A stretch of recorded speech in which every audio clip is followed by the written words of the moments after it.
by no one. Chapter 19. Virtues and Vices. A world at peace, there had to be sacrifice. Mom, is it safe? Foundation's ruby eyes looked wary at best. Of course, sweetie. I stretched out my forelegs. Just a spar. Keeps me big and strong. Big and strong and unbeatable. Twice a year in Mareford, the guard ponies would gather for a series of competitions. There was marksmanship. Nos won the last 5 years. Races. Wildfire won this one actually. And of course, sparring. It was mostly to make sure all the guards' ponies were ready in the event of an attack, but also became a bit of an event for all of Mareford. They like to call it the Iron Pony Competition and place bets on who would win. Apparently the bet was 20-1 that I would beat Starbell in the final bout. I could see why. The golden pony with the dark amethyst mane wasn't good at sparring, but she was much smaller than I. She won her previous bouts by ducking and dodging and wearing her opponent out. From the look in her eyes, she knew that wouldn't work on me. My muscles weren't for show, and I did not tire easily.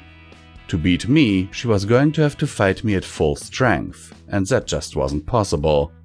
I mean for her. She scrunched up her muzzle. I really didn't want her to be worried. It was a miracle we had even been able to convince her to come. She was afraid of crowds, and most of Mareford was surrounding a small circle in the dirt. Sure, she was half hidden under Wildfire's legs, but it was a start. She looked up at me. You're big. With a smile, I ruffled her mane, which made her squeak and try to hide behind it. I won't hurt her, I promise.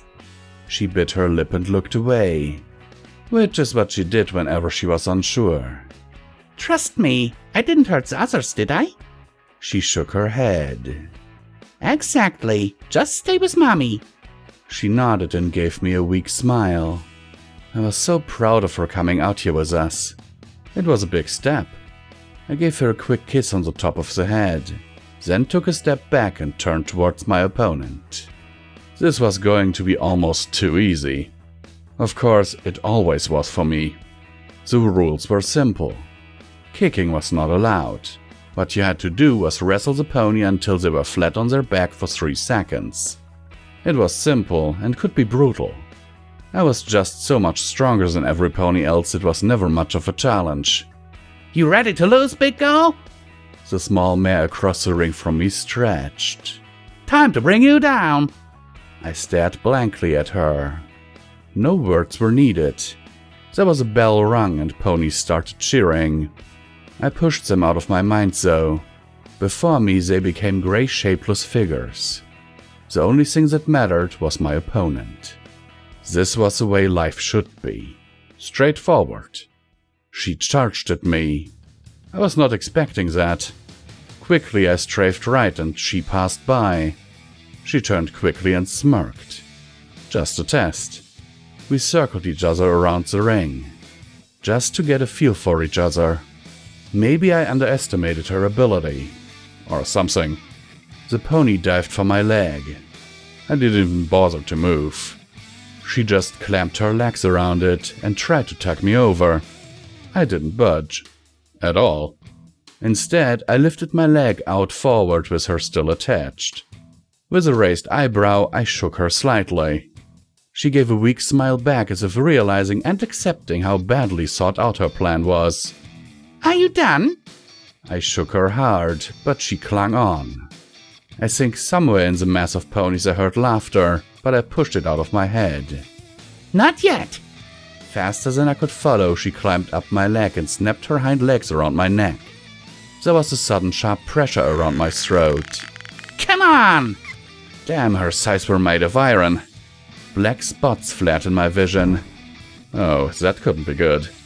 Dimly I heard some pony say, Timber! My eyes snapped open. Crap, I was on the ground. That was never good. Especially not in a wrestling match where the point was to put the other pony on his ass. Something was pushing against my chest. Starbell.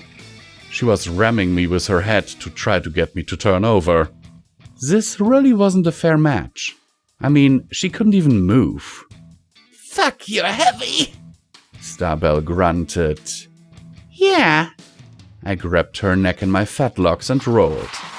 She flipped over me and slammed hard into her back. She tried, but I was over twice her size. It would have taken a miracle for her to take me down for good. 3 seconds later, the match was over. It really wasn't much of a challenge for me. Before I could get back to all fours, I felt a small body slam into me. Knowing immediately who it was, I rolled over and fell on my back with an over-exaggerated oof. Serenity climbed onto my chest, giggling pleasantly. You were teasing her, weren't ya? I knew it, you just pretended to be downed. Yeah, that was it. She didn't have size of iron or anything.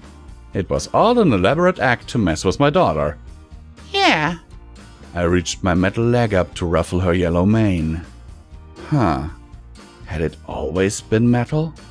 Part of me said yes, but looking around at Marefort, it just felt wrong. I couldn't put my hoof on it. Totally let her get me down. Makes the victory sweeter. You should teach me, she said, jumping up and down on my chest. It'd be so cool. She blinked for a second before gaining a wicked grin. Oh, if I had something to make me strong, I bet I'd be unstoppable, can I, Mom? Just my legs, cause mine are boring. Serenity? She stopped hopping to smile at me. Really now? The pink unicorn pouted and hopped off my chest. Go to your mama and don't ask her about them either. You know she'll just say no, and you know how I don't like you going behind my back. She giggled and ran off to ask her mother. Because whoever listens to the giant mare? With a sigh, I rolled onto my hoofs and cracked my neck. She'd really done a number on me. Here. I stretched out my left hoof to Starbell. The golden pony took it happily and helped herself up. You nearly got me. She laughed and wiped back her mane. I nearly did, but damn, you're heavy. How did you get so bucking huge? Her eyes were wide as she looked up at me. I had to chuckle just a little bit. I mean, seriously. Born this way, and exercise. She laughed a bit at that. It wasn't really a joke. I was always big for my age, and after Mama died and my brother got taken away, I'd had to fend for myself.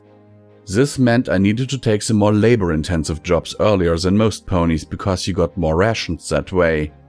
Of course, as a filly I wasn't strong enough, so I had to spend a lot of my free time resting or exercising so I could keep up. Eventually I got stronger and stronger, and after that I just didn't stop exercising.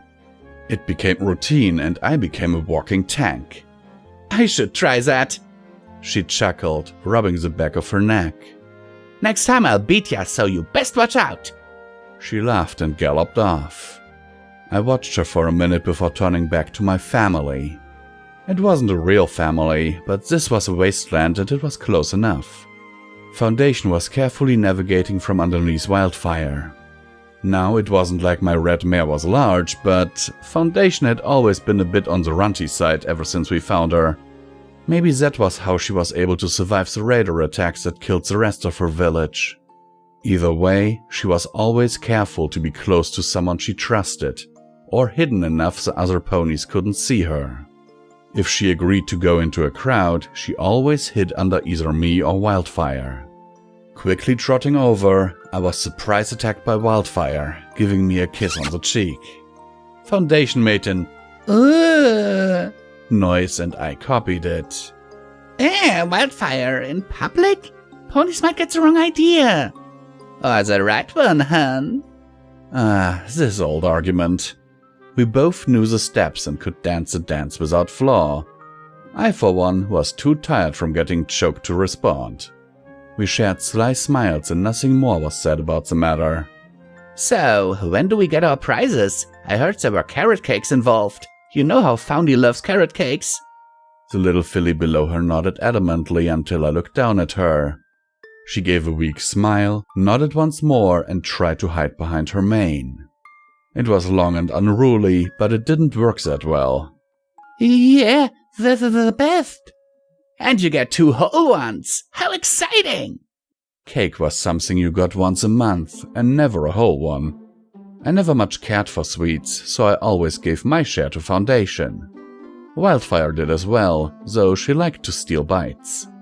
Never big ones, just enough for Foundation to catch her and playfully scold. Wildfire said it was supposed to be teaching lessons of honesty, but I think it was just a silly game so she could get a bite of cake. They both enjoyed it though. It's very... I like cake. She paused for a second as we moved closer to the Mereford housing warehouse. 2 whole cakes? All for me? Her ruby eyes were wide in wonder. That was a lot of sweets, and I'm sure if she were the type, they would have gotten her all types of hyper. Well... I smirked as we neared the entrance. Not all at once, of course. She made a soft "Oh" sound as I saw a golden-maned pony stop to wave at me before trotting my way. You two go on ahead. I'll see what Marigold wants. Wildfire gave me another kiss to see me squirm in front of Marigold and trotted off with a giggle. Marigold snickered. Pretty mare. Good thing she's not taken. My glare apparently told her to change the subject fast. Not before laughing at me, though. Ponies were forever laughing at me. Right. I got it hired. No need for your stink eye. Shouldn't that be stink eyes? What is it, Mary? I asked with an exaggerated sigh. Your cake, of course. She chuckled softly. You put up quite a show. Next time we might have to offer the prize to any pony who can last a minute with you. Damn those muscles of yours. Yeah, I've heard it before. And Wildfire winning a race. Now that came as a shock. Hell, next time we should have a mechanics competition so your filly gets a prize too, eh? Yeah, she'd like that. More cake for her. Thanks, I think. I tried my best to smile as I tapped my metal leg against my pip-buck. Ha! You always sucked at taking compliments, didn't ya? She bent back to grab something from her saddlebag and throw them at me. I was quite deft, so I managed to catch them in my saddlebags. There, cakes. You earned them. Tell Fire I need her in 2 hours, can ya?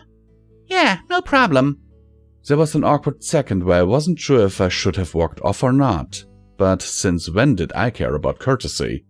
Wildfire had already entered the Mereford and was halfway up the ramp to the 2nd level by the time I caught up.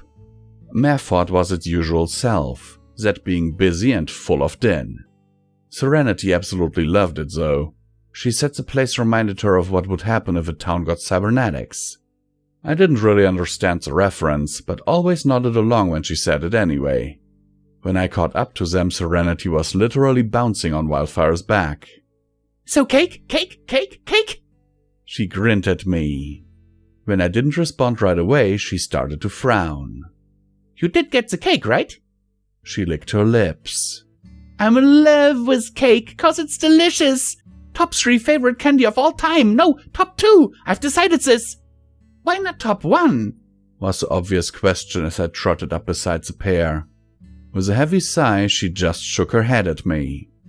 You need to leave room for other foods to grow. Give them an opportunity to succeed, so the top spot is always empty. I was not entirely sure that made any sense at all. But hey, whatever works for her. I wasn't about to argue.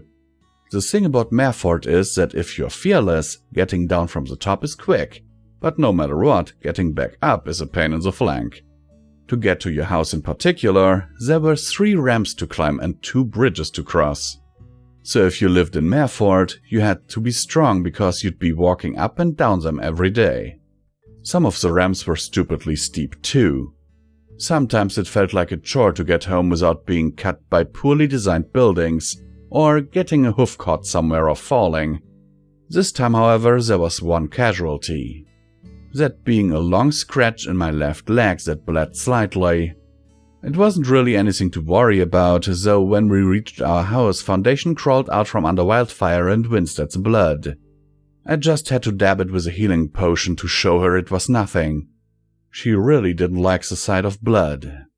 Nudging her inside the house with the promise of cake, I looked around to see if the coast was clear.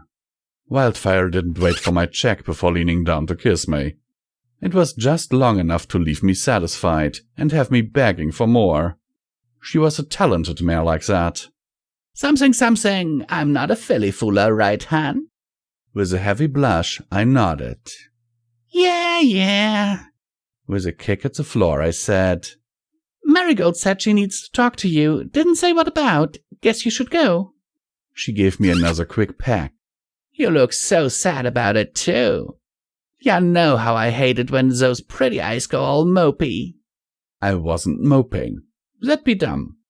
Make sure she doesn't eat too much cake. You know how she gets. She'll like it better spread out the long run. I won't be long, Han. With that, she turned and sauntered off, her tail rising suspiciously high.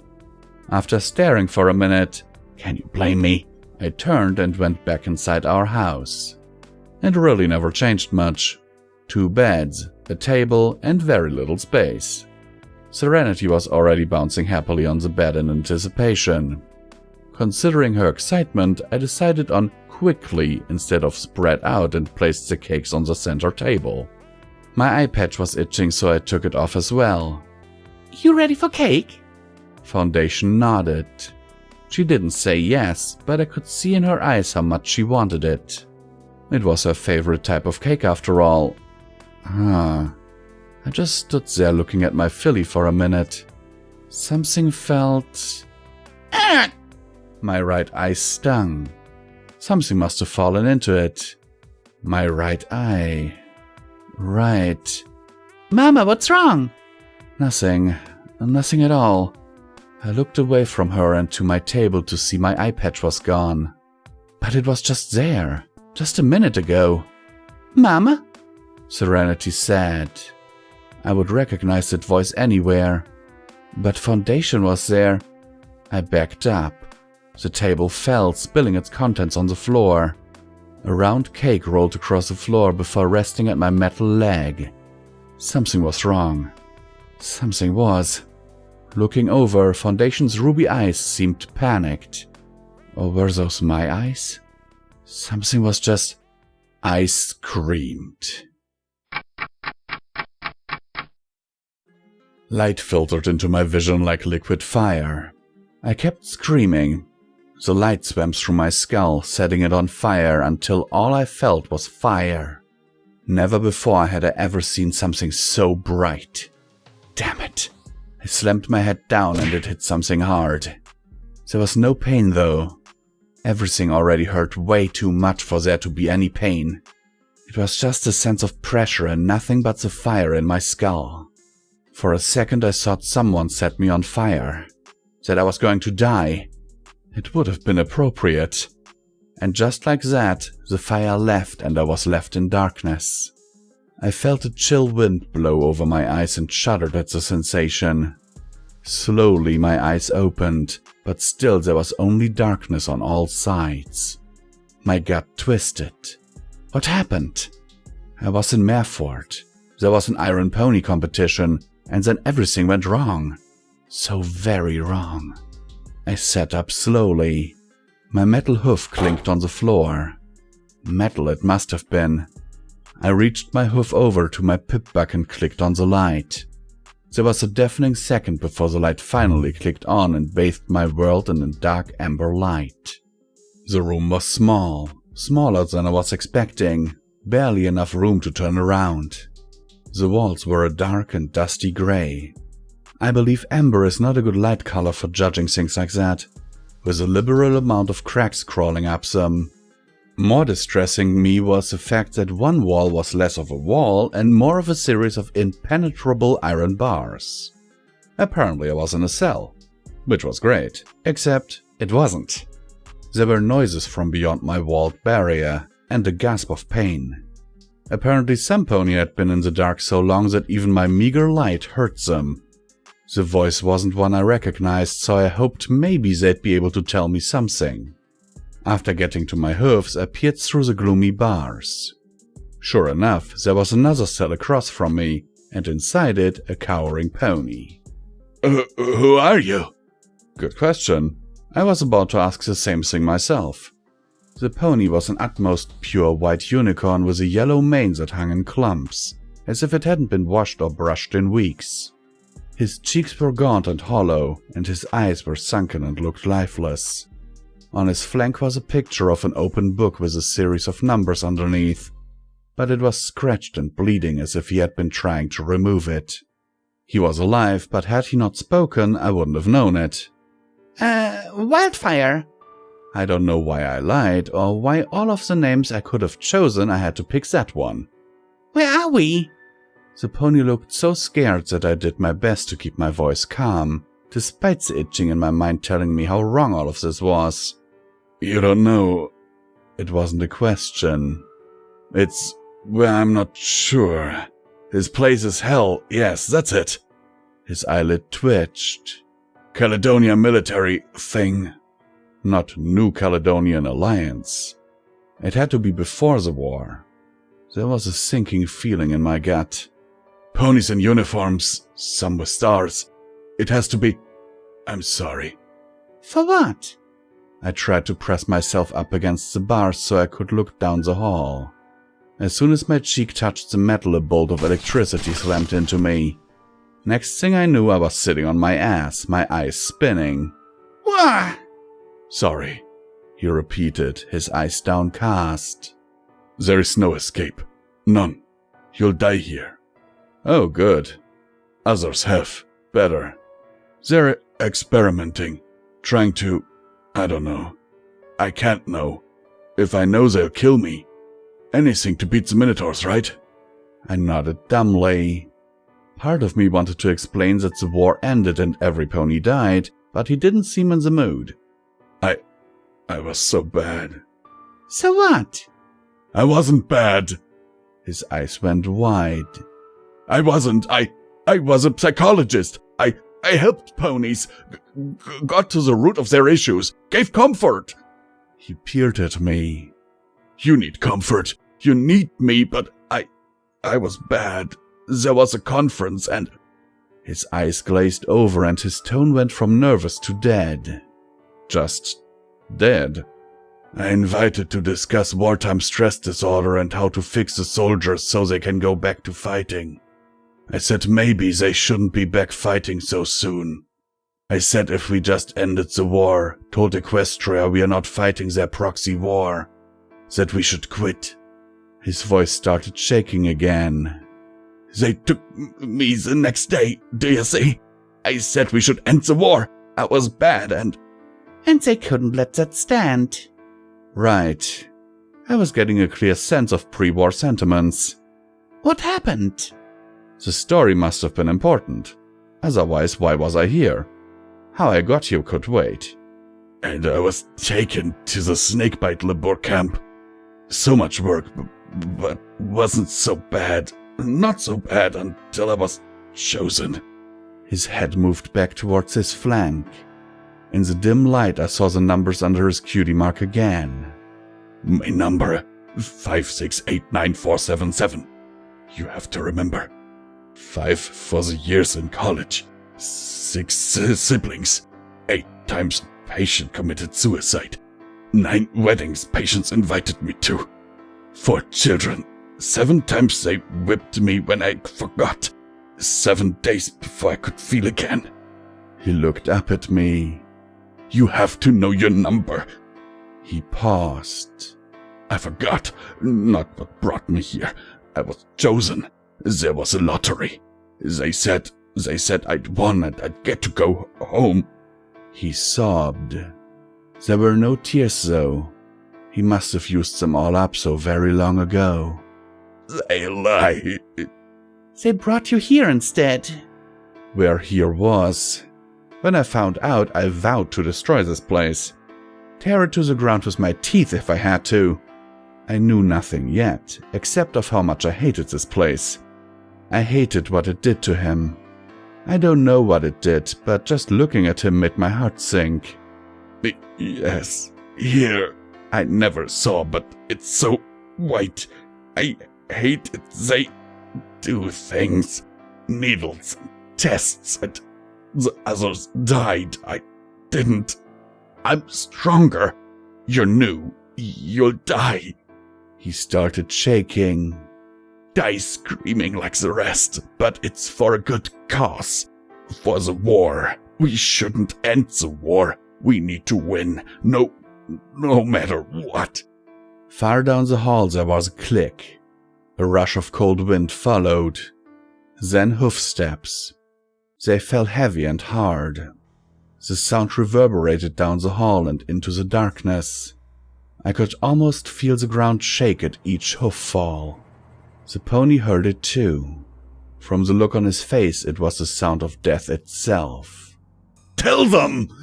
he shrieked. "Tell them what happened here. My number, 5689477. I have to remember. I had a name once. I had. It was 568947566.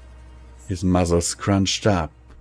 "Simple Heart, tell them what happened. Remember your number and my name, please." 3 ponies walked into view. 2 were dressed in all-concealing security armor, making them indeterminable. But the one in front I could see. She was an astoundingly pretty lavender unicorn with a sea-green mane chopped short. Her smile was pleasant as she trotted over to Simple Heart's cage. "Talking to yourself again?" She paused. "What was your number?" 5689477. He said instantly. "No, talking to Wildfire." He pointed at me and I felt my heart sink. Something about that mare made me want to crawl away and hide. Her crimson eyes flashed at me. Only through me, as if I wasn't even there. "You're a real piece of work, aren't you?" "Yes, Miss Baptista." He bobbed his head up and down. "Seeing things, bad things. Sorry, so sorry. It won't happen again. I promise." She laughed venomously. "No, because you won't be coming back." He gulped. "Not like that. After this you'll be free." That didn't seem pleasant at all. "Right and rum?" She looked back at the 2 anonymous guards. At once the 2 helped the white unicorn out of his cell and escorted him down the hall. He didn't even try to fight back. Part of me hoped he'd look back at me one last time. The pony named Baptista did so. Not at me, but close enough it made no difference. For a second she opened her mouth and I thought she was about to say something, but she just let out a breath and walked away, her green tail whisking behind her. She stopped though and gave me one last lingering look with her crimson eyes. When she left, there was just me. Well, not just me. Darkness was with me too. It wasn't your usual sort of darkness, but the kind that closed in each second I waited. At first my pip-buck light was enough to shine across a hallway of cells, but it grew weaker. At the end of the hallway was a deep and growing darkness, and it moved towards me. It was slow, but certain. Whatever the darkness was, it was going to reach me sooner rather than later. It was just a dream though, or something close to a dream. I was sure. So it didn't matter if my light faded. I would wake up soon and find whoever was messing with me. Only I didn't wake up. The sinking feeling in my chest grew and my stomach twisted itself further into the knots the longer I waited. Something was wrong. Something was so very wrong. "It's just a dream," I said to the darkness, but it decided to reply. "Is it?" Something replied, but not the encroaching darkness. Something else said that. Someone. A thin mist came out of the darkness and swam along the ground in front of my cage. It swirled in a circle before rising upwards with a dramatic thrust, becoming what could only be described as a tornado. Slowly, ever so slowly, the mist turned red and started swirling into shape. The red mist took the form of a pony, but didn't stop there. It added details and figures until I realized who it was. It was at that moment I realized I couldn't have been dreaming. All my dreams ended with Wildfire dying. But here she was, already dead and standing before me. Ah! The ghostly apparition cracked its neck. It has been so long since I've taken this form. Her phantom eyes addressed me coldly. You look like shit, Han. No offense. You... Get it together, Silver. She's not real. It wasn't the first time I've seen her. I was just going crazy again. Nothing to worry about. You're dead, I said finally. I saw you die. You... Bled. There was so much blood and I could still hear the sound of it dripping to the ground. Yeah. She gave me a weak smile. Sorry about that, Han. She scratched a spot on her head and looked down the hall. We don't have long. I've missed you. Tears stung my eyes. I missed you too. I'm sorry. My nose was running too, so I wiped at it with my leg. You never should have come with me to 42. I shouldn't have gone. I fucked up. Meadow didn't even want me. I'd hoped... She leaned against an invisible wall, wisps of red smoke rising from her. I shouldn't have come with you. Hell, I don't need to tell you I'm not a fighter. Ain't never been, but after what happened with Foundation... Just her saying that name sent my head spinning with a throbbing sensation in the base of my skull. And after, I thought maybe you went there too. Die. One last hurrah, and hun, I couldn't let that happen. There was a pause and a bitter chuckle. Well, that worked out, didn't it? I'm dead, and here you are. She looked towards the creeping darkness. No time to reminisce. I'm sorry.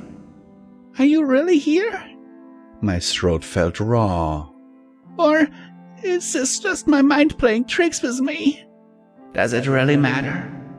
Listen, Han, maybe I'm real, but if I was, nothing could convince you of it. As she spoke, puffs of red smoke came out of her mouth. Silver, you need to rest.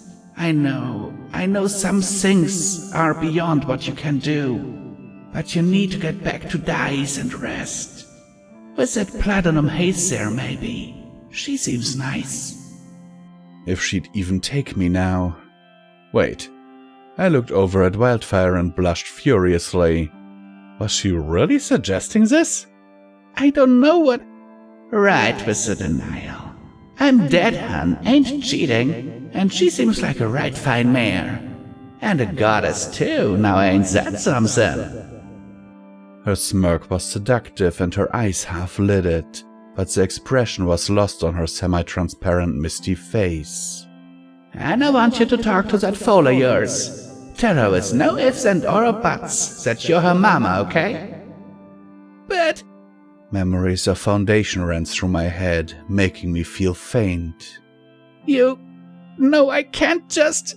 What if I fail? What if... I can't put her there? I'm not ready. Well, get ready! She snapped at me. Damn it, Silver, have you seen the way she looks at you? After what you did, you're lucky she's willing to take you back, but she needs some ponies there for her, and you've already accepted the spot.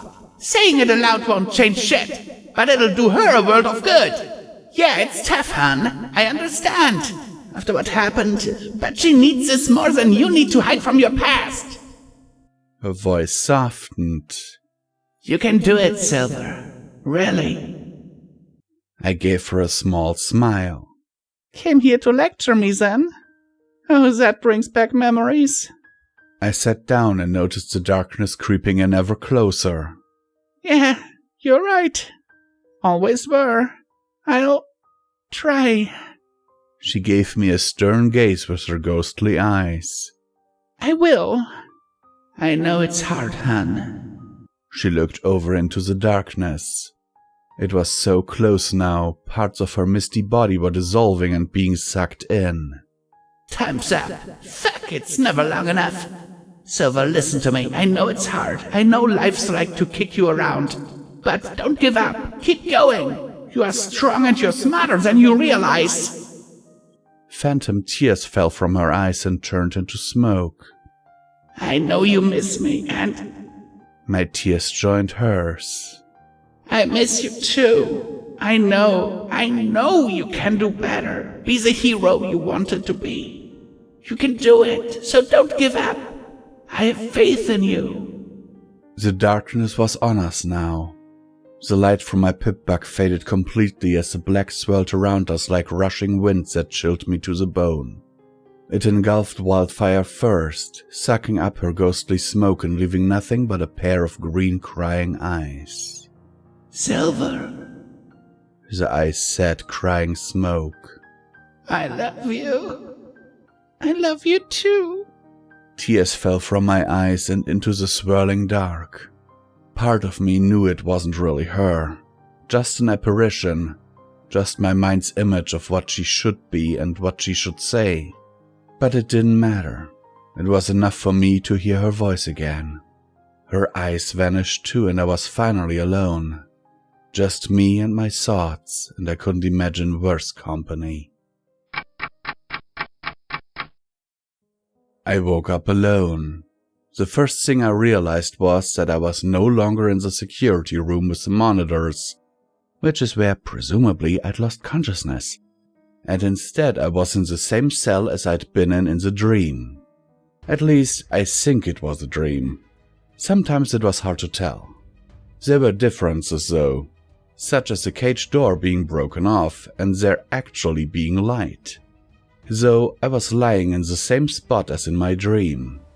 My stomach lurched in protest. It was too uncanny and just, Don't think about it, I said to myself to break the silence. So I didn't. Instead, I rolled over and got to my hoofs.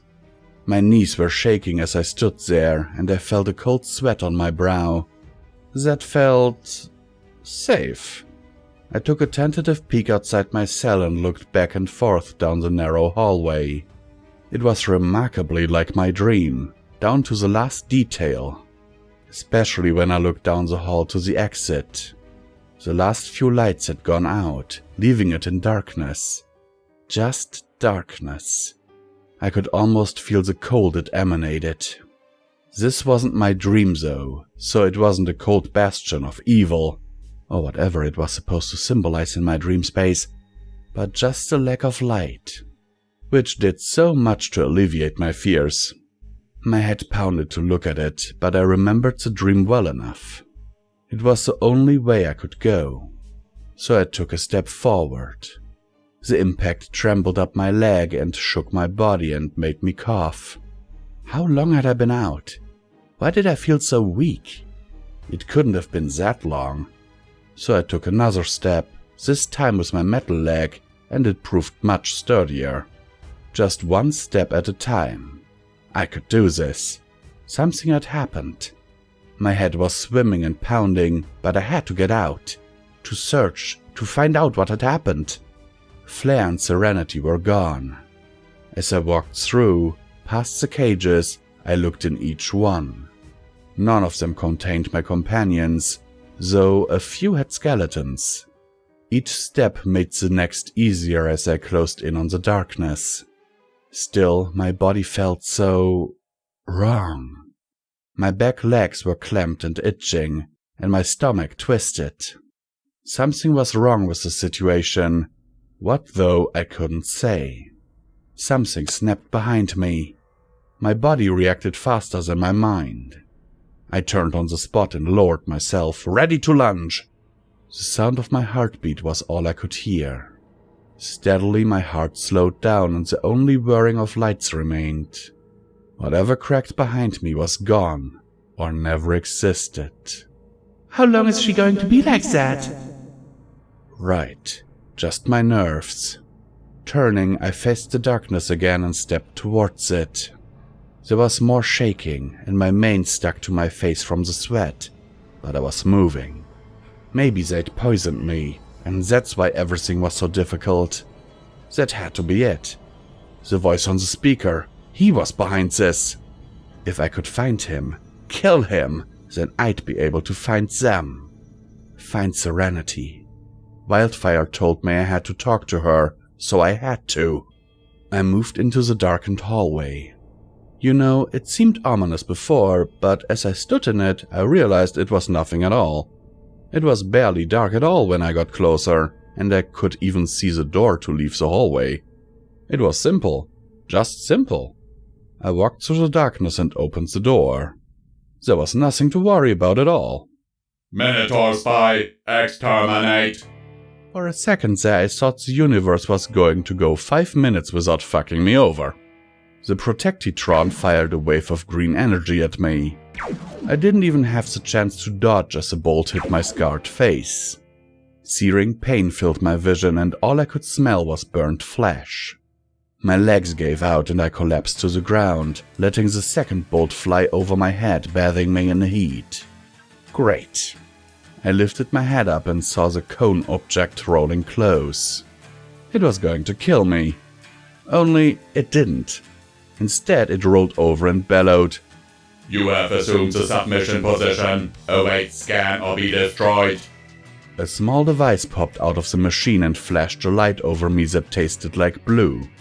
My shoulder burned warily as it stood over with its little scanner thing. You know, it wasn't really doing much, but it was close and taking its time. Whatever dragged me into the cell didn't have the wherewithal to remove my barding. Which meant... I reached into my collar pocket, pulled out the spark pulse emitter and jammed it into the machine. Bolts of electricity danced around the machine as it cried, Stay still, Lord. Or what? I asked with a self-satisfied smirk. Sure, everything hurt, but I'd kicked that machine's ass. I really wanted to just lay there forever, but I remembered some internal system in these stupid things repairs them from anything but the most serious damage. Of course my spark pulse emitter had probably taken that down too, but who knew for how long? So I got up faster than I wanted, ignored my shaking body, and took a look around. The room seemed to be a fairly spacious office, with a few desks, and accompanying skeletons scattered around. From the looks of it, the room was not in the security wing we found before, which would make sense as these prisoners were being kept from outside the facility. Turning back to the robot, I wondered if I would be able to smash it like the one in the cafeteria. I didn't think so. I was not really feeling up to my usual strength, and that'd take too much of my scant energy. So instead, I stumbled my way around the room, looking for some sort of weapon. Turns out my luck was not entirely shit as I found a pristine, barely working, combat shotgun under one of the desks. For a second I thought it was painted pink, but it was just my imagination. With the shotgun in my mouth, I limped my way back to the robot. Following high-stakes example, I moved the shotgun to near point blank. 2 shots later, there was a huge hole in the machine. At that point, I shoved my metal leg in and kicked the shit out of it until its internal components looked like pasta. Then I pointed the shotgun in it again for one last blast. If I was going to explore this damnable place, I'd want it to be without being followed by death-throwing pieces of shit. First things first, though. I looked around for the nearest terminal. If the wasteland had taught me anything, it was that terminals only had so much information, and usually it was always relevant to the situation at hand. The nearest was on the desk from which I obtained my new shotgun. It was also the only in the room, which I thought was very suspicious. Enter password. My pip-bug did its magic thing, and just like that, the computer opened up. From the looks of it, all the entries in the terminal were listed by date. Just to see what was on, I clicked one at random. Day 451. Project completion 67%. Subject casualties 2. Remaining subjects 7. Subject morale poor. Notes: a series of blunders made today especially poor for morale, pertaining to both subjects and testers. Firstly, when attempting to implement the framework into subject gamma's form, Dr. M forgot to properly enhance the medical restraints, resulting in rejection by Subject Gamma's body. Attempts to revive Subject Gamma were unsuccessful. Secondly, when trying out a new stabilizing agent, codenamed Rainbow, Subject Theta escaped from their restraint. Subject Theta managed to find a scalpel that was to be used in the surgery and injure 5 doctors, including Dr. P. All tests were halted for the day. Subject Sigma still refuses to consume more than 1 meal a day. Overseer B is pushing to complete the project before W engages in one of his impromptu inspections. Overseer B believes that, with the facilities and tests as they are, we will not be able to hide the truth. With that in mind, Overseer B has ordered a new shipment from Snakebite and ordered an increase in testing. That was... well, it made me feel better. I mean, sure, I felt weak. My whole body was shaking and I was sweating like a red hog. But at least I wasn't being mutilated in testing. Against my better judgment, I scrolled up the list to the last entry date. This should be... interesting. Day 500. Project completion 99%. Subject casualties 0. Remaining subjects 1. Test subject morale non-existent. Notes: today is the day, Overseer B assures us. She has ordered this final note to be recorded for posterity.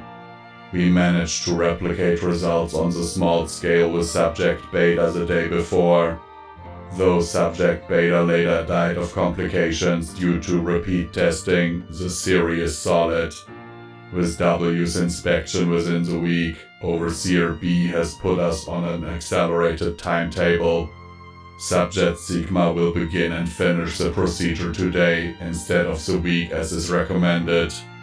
Overseer B believes this is worth the risk, as if successful, it could mean a definitive end to the war, and W will gain all credit for it. Even if he is angry over our willingness to disobey, he will not be able to publicly reprimand us. However, Subject Sigma has been showing signs of stress and psychosis. Even if tests are successful, the subject's mind may not be able to process the increased information, and the subject may not be able to follow commands. Doctors M, Y, and T have signed an official recommendation to wait for a new shipment, but Overseer B and Operator K have denied authorization. I'm going to break protocol here because I want this on the record. I hate what we're doing here, and I hate what we are throwing away to do it. When this is over, I have made plans for me. Well, I won't be around long after the war. What was done here was monstrous, but it was a monster of necessity. We can't win the war conventionally, and Overseer B understands that, so she created this way we could win. She understands the tensions growing here in Caledonia, not just between us and the Minotaurs, but between us and Equestria. She understands that if we don't act fast, there won't be a Caledonia to save. And she even understands that there might not be a world left if it goes on too long. What she doesn't understand is that when we save the world, we won't have a place in it. The things we have done are too unforgivable. It was the only option, but it has tainted our souls. This new world won't be for me, or for her, but for our children and our children's children. We can have peace in their time, and it was for them I woke myself up every day for nearly 2 years. Soon it'll be all over though. The world will have peace, and then I'll have mine. I don't know why I am writing this here, but it needs to be written. I am a horrible pony, for everything I have done, for all the ponies who died. I am truly sorry. I don't deserve to live any longer, and I won't. What could I really say? I hated this nameless doctor with every fiber of my being, and yet I felt bad for her. She truly thought all this was going to save the world, save her countries and her kids. But in the end she failed. Something horrible happened here beyond her control and the world still ended. So what could I say about her? Maybe she got what she deserved, whatever that was. Unlike all the other desks in the room, hers was lacking a skeleton. So I guess she died before the end of the world. Maybe she offed herself when it all failed, or she was taken away for what she wrote. Whatever punishment she got, it would never be good enough, and it would always be too much. It was just too much. I really hated this place. What else could I do but rest my forehead on the desk and wonder where ponykind had gone wrong? When I lifted my head, there was a spot discolored by my sweat. Well, that was pleasant. With nothing else for me in this room, I took one last look around for supplies. Hoping for a Medex or healing potion, to be honest. But there was nothing of the sort. Eventually, I had to leave the relative safety of the room and venture outside. I was not sure how well it'd work, considering what ponies needed rescuing. Probably. Before even thinking of going out the exit, though, I checked my EFS. Like I should have done earlier. It was thankfully clear, but I was not really confident. Surely something out there was going to kill me. It was the way of things. Of course, I didn't really have a choice in the matter, so I shakily opened the door. Another bland-looking hallway. Lovely. Oh, and the office was right across from a janitorial closet. So there's that. I looked both ways down the hall to make sure the coast was clear before walking out. Because everything ever hated me, as soon as I'd taken 2 steps into the hallway, I started hearing voices. My eyes darted back and forth down each section of hallway, but my EFS was clear. Either they were far away, or they didn't count as existing. Either way, I darted, limped fast, into the janitor closet. As soon as I entered the dark room, I stepped on a rat trap I hoped they didn't hear, and quickly shuffled around the clutter so I could peer out a crack in the door. It took a few minutes before the voices got loud enough to hear. The first I was surprised to find I recognized. Understand that, due to the nature of the job, all information is very confidential. Any leak of information is treated as willful treason.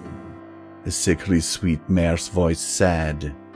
Not that I suspected of you, but I'm required to explain that little tidbit so no pony gets any ideas. One pony tried giving away information, but their contact was a plant.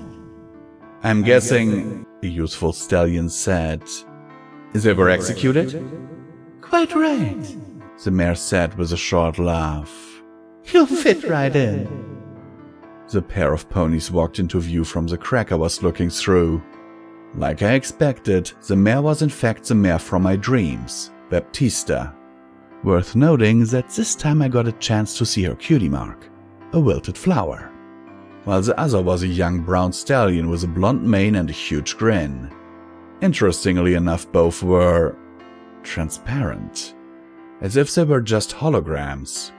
Even still, I didn't risk letting myself be seen, just in case. They walked out of view as fast as they came into it. So when does the project start? The stallions seemed to be bursting with enthusiasm. Sorry, it is just I have been trying to get a government job for so long. Helps the war effort, you know.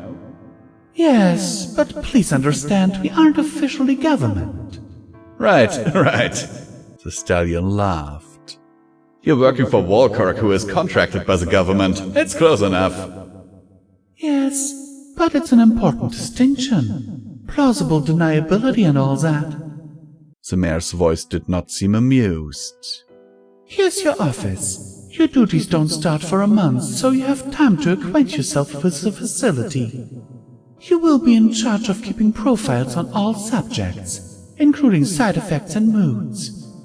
Beyond that, you are to write up daily reports and assist other doctors if needed. Your full duty list will be emailed to you in the coming weeks. Just a meet and greet with the newcomers next Thursday. Any questions? None at all. I could almost hear the cheerfulness in his voice. I just can't wait to get started. We'll do a lot of good here, I'm sure. Then there was nothing at all. It was like they'd completely vanished. Assuming, of course, they were even there to begin with. I was starting to think the facility enjoyed fucking with me.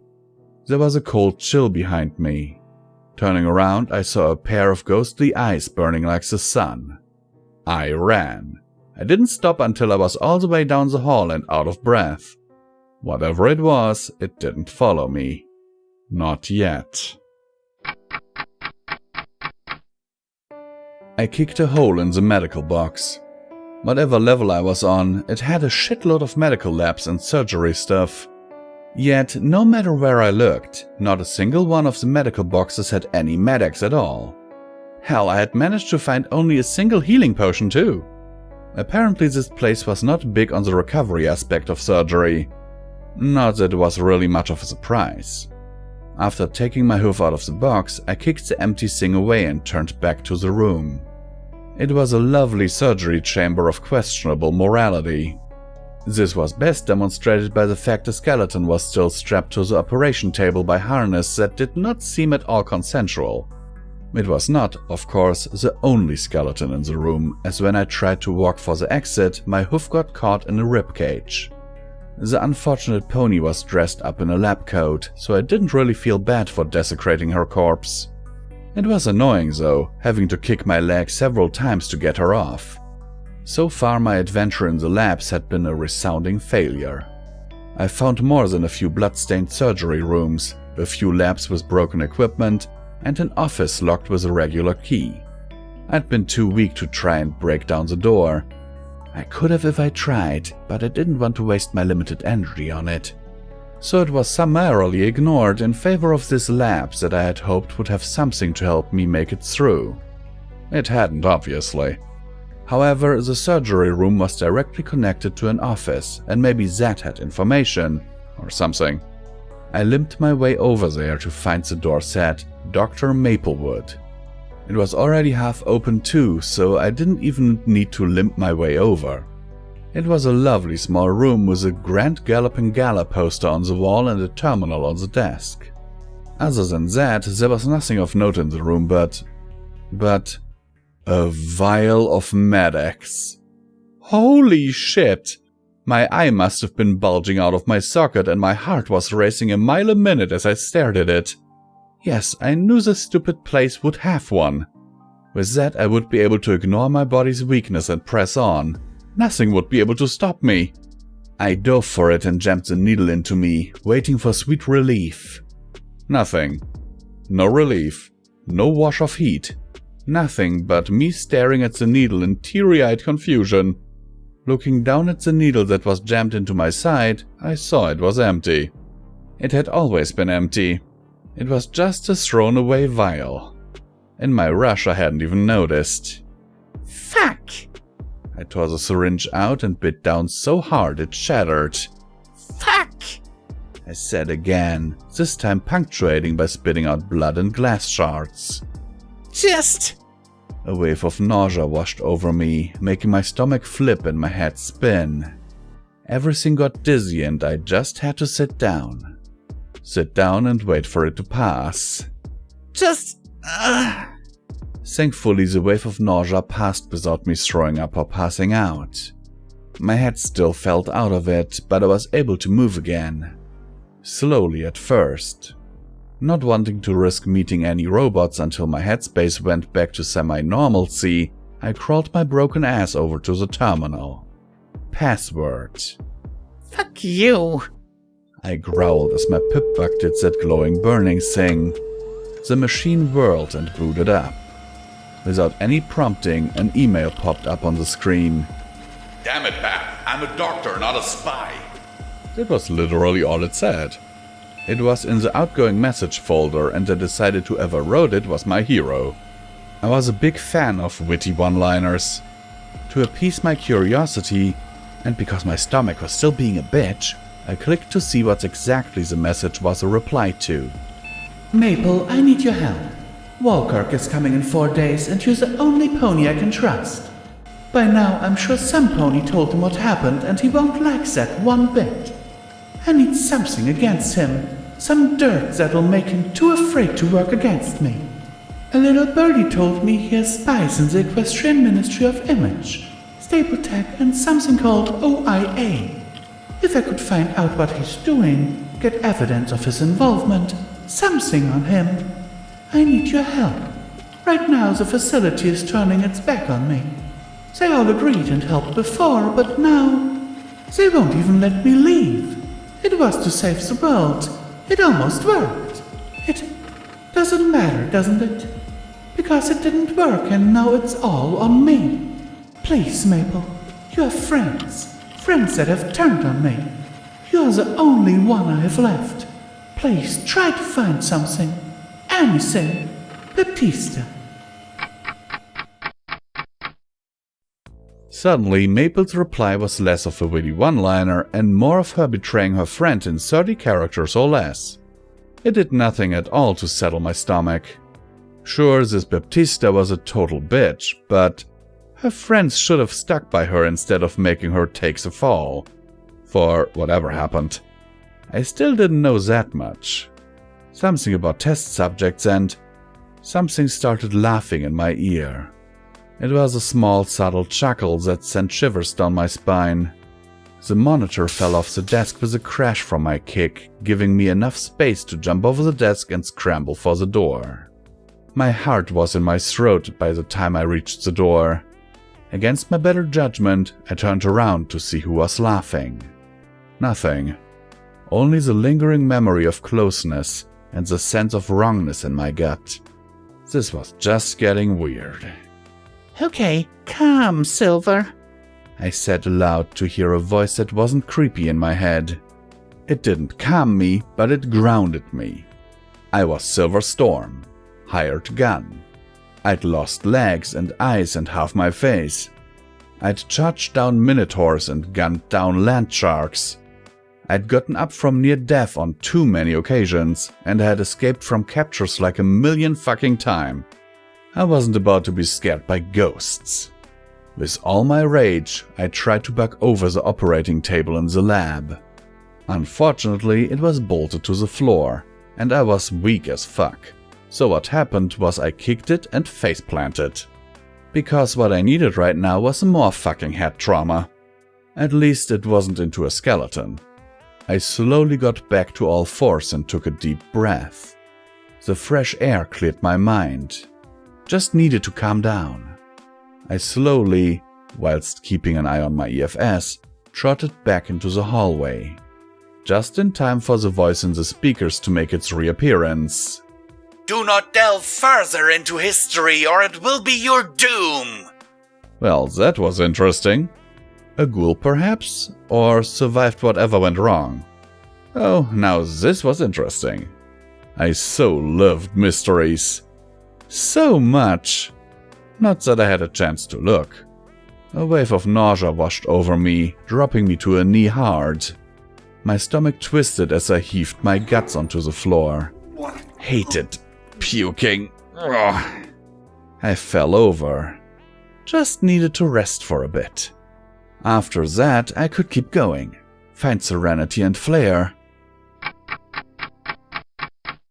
My eyes burst open. Where was I? On my back, in the darkness, somewhere. Everything was dark, and I could hear my heart racing in my chest. Squirming didn't seem to help at all. On all sides, something was stopping me. Damn it, I needed to get out. Out of wherever I was. I flailed my metal leg to the side and hit something. The sounds that came from my hit sounded a lot like wood. When I tried the other side, I heard the same sound.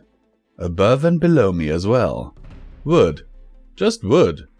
Dumb as I was, it didn't take long for me to realize where I was. Some pony buried me alive. I tried to roll over and my casket creaked. When I carefully pressed my hoof to the roof of my tomb, I could feel the meters of dirt pushing back. Fuck. Okay, so I was underground surrounded by black darkness. So what? It was like being captured by death, and I've escaped worse predicaments, right? I just needed to use my not brain and figure this out. How hard could it be? Just breathe. My breath was ragged and parts I couldn't reach itched. Okay. Calm was not working. Not working at all. Wait, my pip backlight. There was barely enough room, but I managed to squeeze my hoof over to flick the light. My body was washed over by the amber light. It was beautiful, the power to see in blackness, but it wasn't enough to stem my growing fears. Even with it, I still had no way out.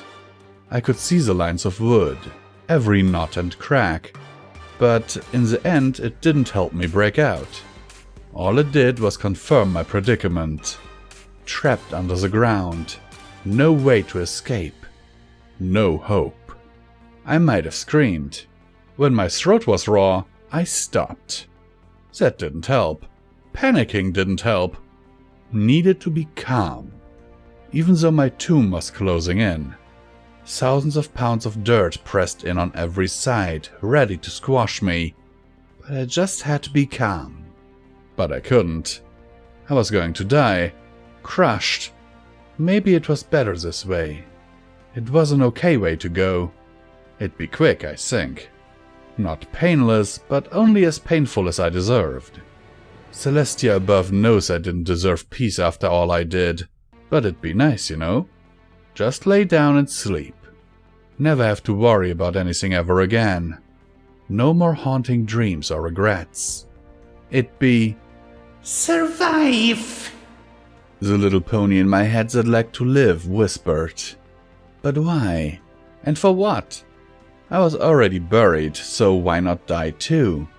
Because Serenity needed me. She was... Where was she? My mind was foggy and was hard to remember, but I knew she was lost and needed my help. So I had to find her. Break free, even in the darkness. Even as the walls pounded in on me, and every second called for my doom, if for nothing else, I'd survive for her. I kicked upwards. The wood instantly cracked along a groove, showering me with dirt. Instead of letting it bother me, I spit out the dirt and kicked again. And again. Each time my hoof hit, the hole got wider and wider. I could escape this. All I needed was one more kick. My eyes opened. Once again, the whiteness of the facility startled me. I was back. Of course, I'd never really left. Just sorta passed out. Or the facility made me pass out. It reminded me so much of the tunnels. Only where the tunnels were very blunt with their creepiness, the facility was subtle. Very subtle. Most of the time. Right now, though, something was standing above me. There was a warm breath on my back and the sound of breath. Nothing to be afraid of. There was a pressure on my back from a hoof. Probably just a ghost rapist I had somehow insulted. Not bad at all. Against the part of my brain screaming how bad an idea this was, I turned my head to see. Nothing was there and pressure went away. I must have imagined it. I didn't move for a long time though, and don't think I could have if I tried. As I lay there on the floor, the only thing I could think about was how I must have been going insane. Eventually, and with great effort, my body started to calm down enough for me to get back up. When I finally made it back to my hoofs, I realized I'd been laying next to a pile of vomit. Mine. From before. Thankfully, I hadn't rolled over onto it in my weird... dream thing. Vagrant detected. Initiating deletion protocol. My eyes darted down to where the cone bot was rolling up. You know what sucks? A blast of green energy slamming into my chest and making my chest feel like it was on fire. Celestia, damn, just... I said as I stumbled backwards. I really hated these things. Just as I managed to dodge a second burst, I looked behind me.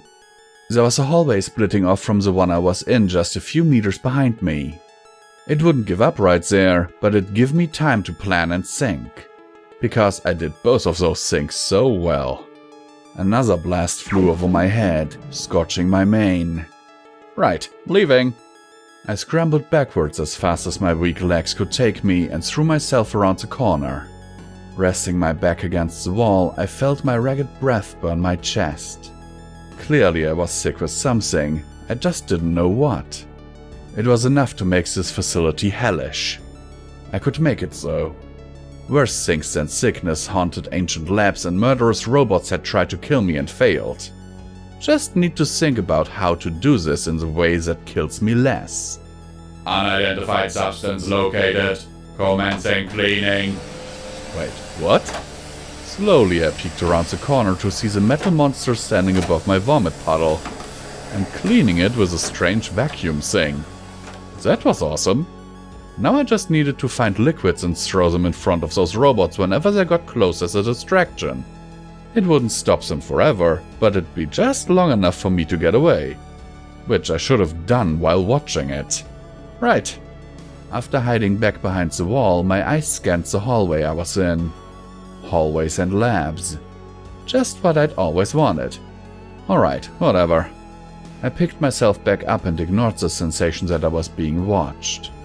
This facility had more mysteries, and more importantly, it had my friends. Somewhere. So far, my luck at finding them was nil. It wasn't like they were just going to appear in front of me. It was going to take time and effort and a lot of searching. Something flashed on my EFS in front of me. A red mark and... amber. A friendly. Either that was Flare, Serenity, or a robot that somehow gained sentience and wanted to help me. Since that last option was rather unlikely, I ran forward at full gallop. Given my condition, my full gallop was a slightly faster than normal limping run. Regardless, I ran like a mare on a mission, which I was. The EFS was moving away from me, and when I reached the right-hand turn at the end of the hallway and turned towards the mark in my vision, it had already gone down another hallway. Whoever designed this building deserved to be flayed, because it was a fucking maze. So I ran down that hallway too and turned again where my EFS said the robot and its buddy were. Another long hall exactly like the last two. Only this one had other occupants. Like a cone-shaped robot dragging a blue Pegasus in a net. My heart leapt. Flare! I'd found him! Thanks Celestia, I'd finally found him! Now I just needed to find Serenity and then find a way to get out of this place and never, ever go back. Ever. My hate for this place could not be described in mere words. It had to be written in the blood of whoever had built it. Do not interfere with prisoner subjugation protocol. Well, that explained why I ended up in a cell. Apparently these things just dragged them there after defeating them with green, pulsating suckballs. That sounded wrong. Whatever, killing time. The robotic kidnapper fired a bolt of green energy when I started to get close. Luckily for me, it slammed against my metal leg, leaving a black mark but causing no damage. It didn't get a chance at a second. Apparently the programming on it made it so that it didn't fire at me until I was far too close, which gave me plenty of time to jam my spark pulse emitter into it. Electric energy danced around the machine's casing as smoke started to rise from its crevices. Less than a second later, the Protectron was silent. Normally I'd have freed Flare, but I knew these things were able to partially reconstruct themselves, so I took out my shotgun and unloaded the rest of its ammo into the fucker. This was followed by carefully using my metal hoof to tear it apart. Or at least apart enough that it wouldn't be able to fix itself quickly, if ever. Time to get me a Pegasi. I turned back to where Flare was netted in a ball. Only it wasn't him that caught my attention. The faceless pony stood over him and watched me. Just as quickly it vanished again, leaving me with a feeling of dread. Oh yes, right there. That's the spot. I froze. Okay, my hallucinations just got dirty on me, in Wildfire's voice. Because apparently being laced with burn wounds, suffering from some strange sickness, being weak, dizzy, nauseous, and hallucinating wasn't enough. I also had to be horny. Fuck you, ominous facility of death. Really? Okay, need to focus on anything other than that. Like kneeling down and making sure Flare was okay. and that it was Flare, because I hadn't gotten a good look. So I slowly rolled the Pegasus-shaped ball over so I could see his face. Well, the stallion certainly looked like Flare. Some pompous smirk even while sleeping. Same mane. I would have checked his cutie mark, but he was still wearing that Enclave-style armor. Hey! Hey! Wake up! I shook the body, but he didn't react. So I shook him more. Flare! Wake up! Come on, dumbass! I sat back. This was not working at all. I was getting lightheaded and my face felt really warm. Not to mention the feeling in other parts of my body. Damn, this place was really just messing with me now. Oh my, you're getting so much better. And now it's my turn. Flare! I kicked the unconscious body. Wake the fuck up! Because I needed something to get my mind off the voices in my head. You'd think being sick and in pain would stop my libido. Maybe it was because I hadn't been with a pony since. Well, I had thought Pearly, but apparently before that. I kicked him harder. Seriously? Nope, nothing. Oh, for fuck's sake. Oh, so... Nope, not listening. I leaned over Flare and sighed. Whatever sort of deep sleep he was in, it wasn't natural. It was like the tunnels all over again. Flare? Slowly, I untangled him from the net so he had more room. You know, when his mouth wasn't flapping, he wasn't bad looking. His face was cute, if a little girly, and he was well kempt.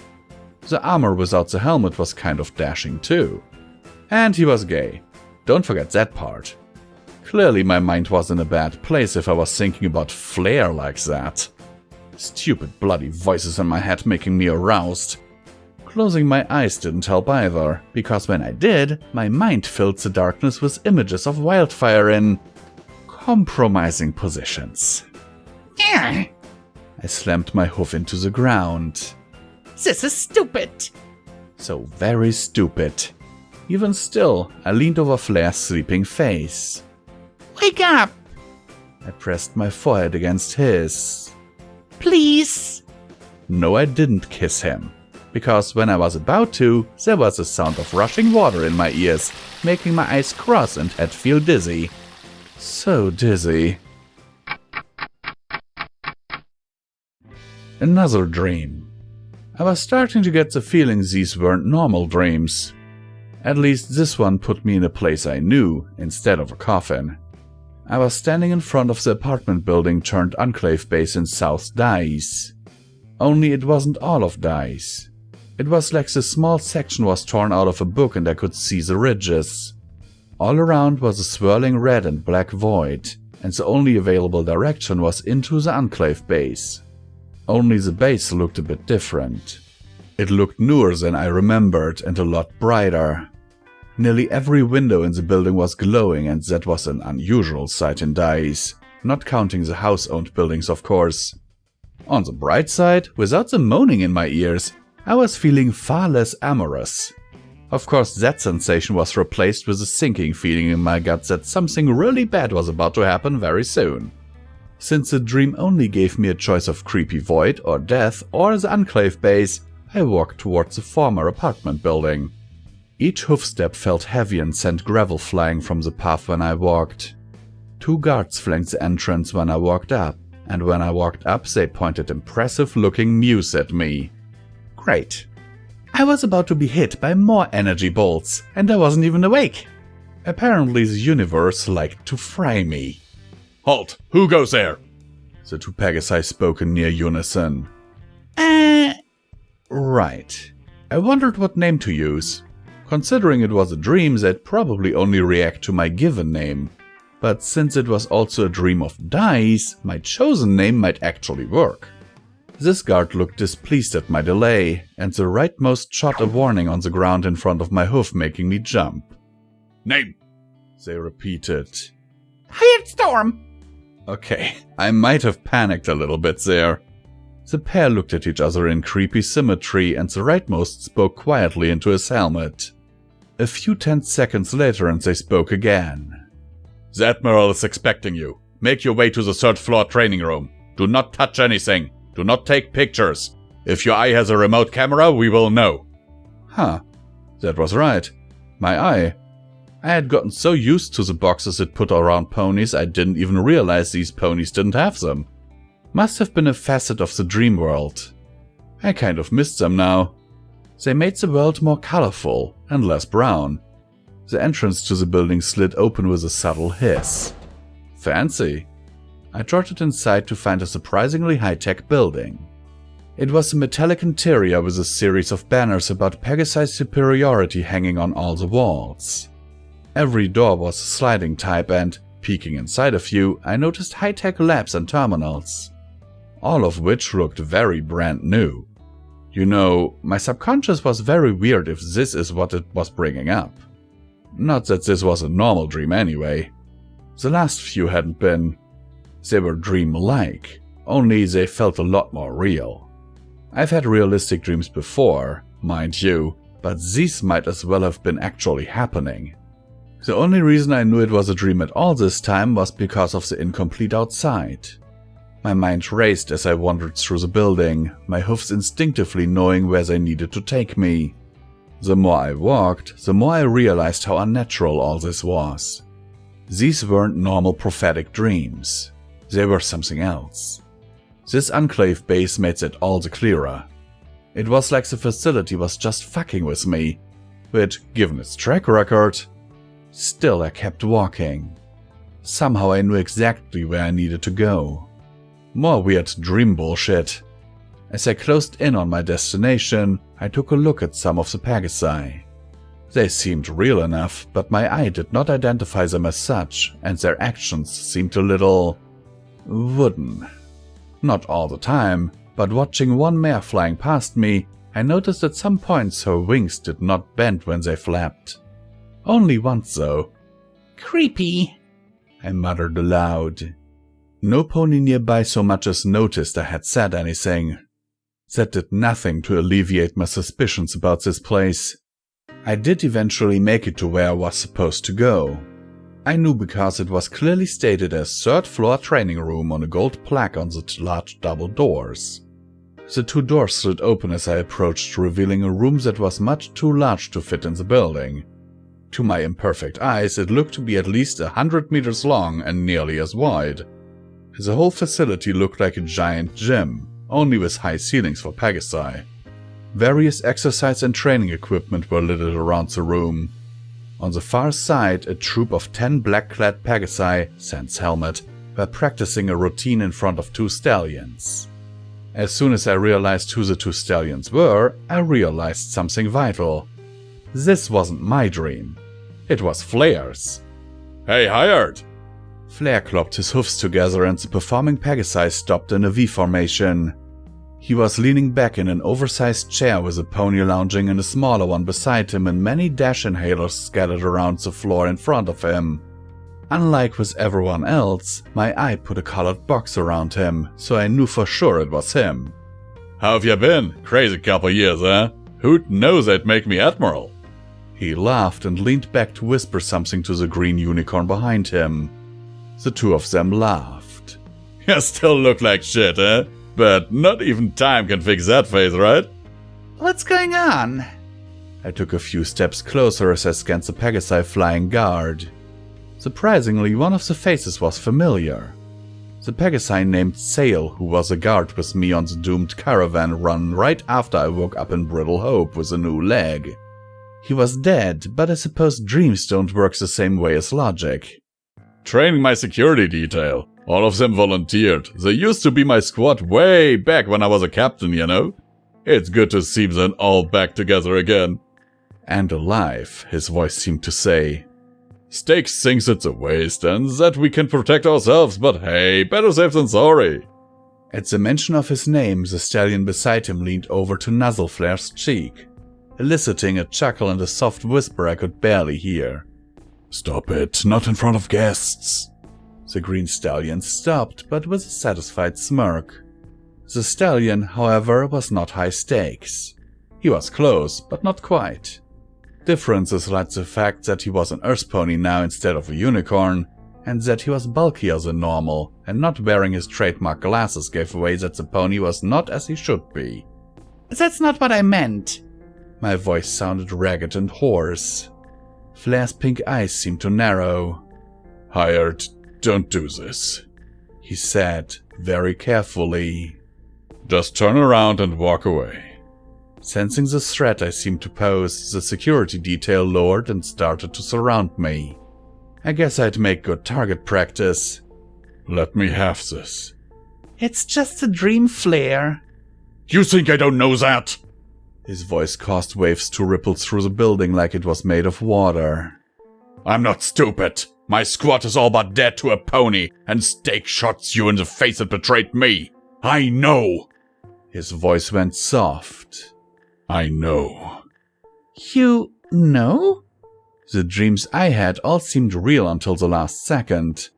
Even this one I wouldn't have realized if it weren't for the fact that it was Flair's dream, not mine. But why are you still here? I like it here. There was a sad smile on his lips. The pony masquerading as High Stakes leaned over the arm of Flair's chair for a kiss.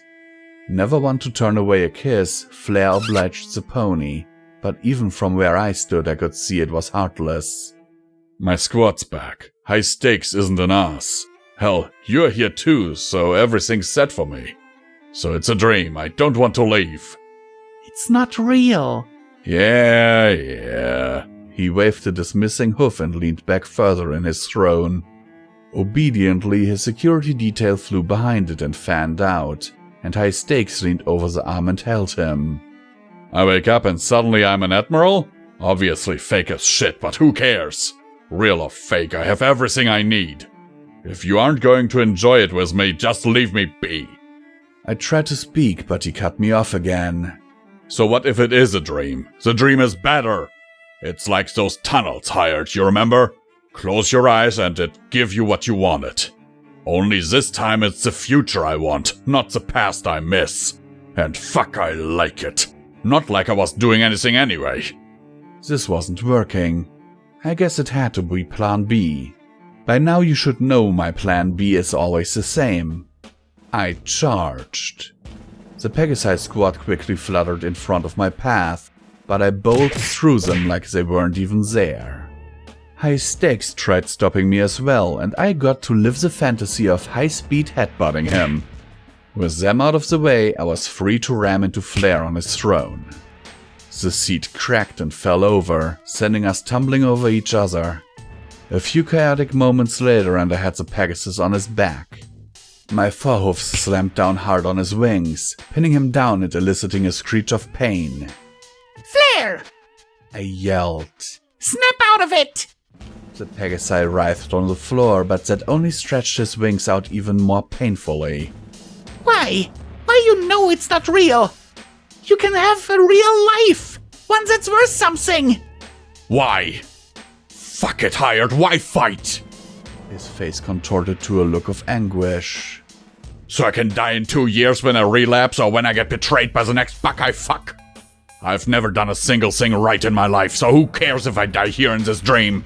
At least I'll be fucking happy. I kicked him in the face. Dumbass, is this about High Stakes? There was a shocked look on his face when he nodded. Well, he's scum. He's not worth you throwing your life away. You knew him, what, 2 weeks? If that? Get over it! Every buck I date ends up dying or stabbing me in the back. Well, you have a shitty luck. Don't throw your life away because of that vermin. I kicked him again. You're talented at explosives, an amazing flyer, and they're handsome. You can do whatever you want. Any stallion would be lucky to have you. For a second it looked like he was going to cry, but instead he laughed. You kicked me! You deserved it! The dream cracked and fell apart at the seams. I woke up laying over Flair. Listen, Hired, in case this wasn't clear, I'm very gay. One of his feathers prodded at me. And you're very heavy. Mind getting off? Right, gotcha. I carefully rolled off him and flopped on the ground. My body was still slick with sweat, and my head felt even dizzier than it had before. The lights above me seemed to spin in a circle. You alright? He peered over me, his pink eyes narrowing. Ah, I see. I swatted him away half-heartedly. See what? Tell me. He poked my nose, making me scrunch it up. When was the last time you had some medics? Really? This again? There was no point answering. I just rolled onto my shaky hoofs and started walking past the robot I destroyed earlier. I was not going to discuss that with any pony, especially not him. As if he had any right to judge. Hired? I heard his voice following. I wasn't insulting you, Hired. Shut up, Flare. I still needed to find Serenity and suss out what exactly was happening here. I didn't have time for this wild series on who I was or what was going on with my body. We have more important things to do. Which is good. Flare flapped his way so he was flying backwards in front of me. If you can do the things you need to do, Hired. You know how I hate making fun, but you look like shit. Not normal shit neither. The type you get after eating foods that wasn't preserved properly or... Get to the point. Right. Basically, I'm fairly certain you got yourself hooked on the cool juice. I stopped and blinked at him a few times. You know, Block, Cube, Mojo, M, Murphy, Mud, Luna's Helper, Celestia's Favorite, First Line, House Miss Blue. What the fuck was he talking about? Hired? He pressed his hoofs on my cheeks so I'd pay attention. If I'd felt better, I would have kicked him. Medics, you've got it bad. Yeah. I pushed away his legs and pressed my hoof on his forehead. Can we go now? I pushed hard, sending him sliding back in the air. Serenity is still somewhere and we need to find her. Oh, please, Silver. The use of that name drew my attention. Have you seen a mirror? You're sweating, you're shaking, your eyes are dilated as fuck, and that's only what I can see. I'm guessing you have phantom pains, dizziness, and nausea too. My only answer was avoiding eye contact. Nailed. Check your pip buck. How long have we been in here? Because it seems like a long time when I woke up the first time. I looked down at my pip buck. It was still on the password screen, but helpfully it listed all the times I'd used it with timestamps. So all I had to do was take the time of the first use, then do a little math. And by a little, I mean it took me 5 minutes to figure out. A new record. 19. No, the first time was an hour before we entered the facility. 18 hours. Yep, Withdrawal. I ain't an expert, mind, but I've been through it once or twice, with Dash. And some things are similar, I'm pretty sure. Hell, I'd be surprised if the stress and pain of being shot didn't speed up the symptoms. I had no idea if that made any sense at all. Listen, I'm worried about you. I don't want you going down the same path as me.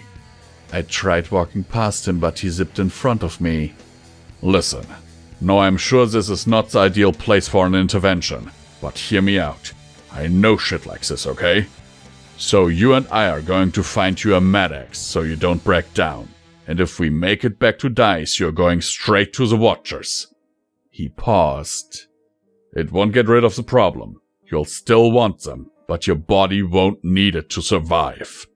Fine. Whatever. I said. It was enough to get us keep walking. Honestly, I was looking for it anyway, because I was blackened and burnt from the plethora of energy blasts. And it helped, but not because whatever he sought. Though, maybe it was true. I wasn't sure. I mean, it was true that I took Med-X a lot. Okay, more than a lot. But I needed it a lot.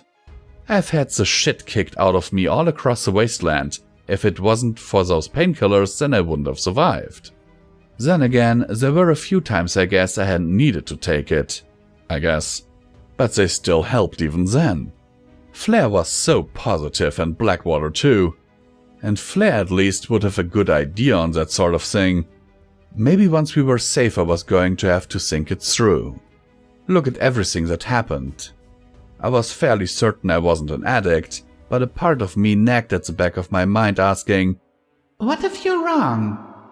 and if I was wrong, well, that wasn't something I wanted to burden Serenity with. It'll only sting a little. I cried wordlessly in annoyance and built up a limping speed following the Pegasus. He didn't react to my annoyance and didn't speed up, forcing me to slow down again.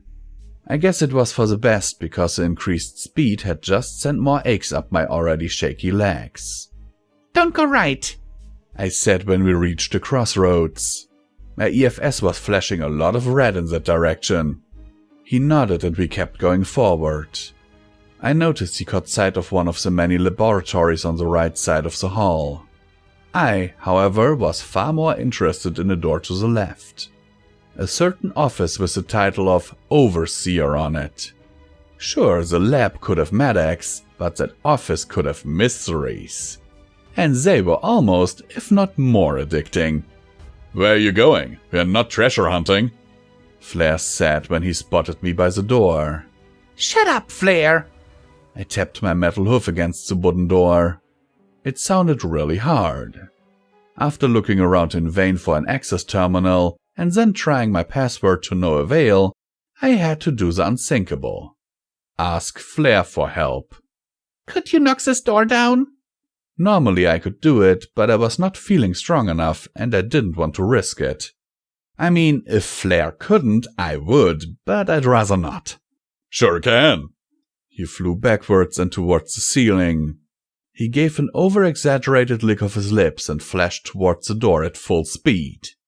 I thought for sure he was going to hit it head-on, only he didn't. Instead, he stopped on a bit right in front of the door, calmly reached the hoof out to the handle and opened the door. Not every door is locked, hired. Well, aren't you a smart one? Serenity was smarter. At least in some aspects, but it still amused me to note that a filly was smarter than him.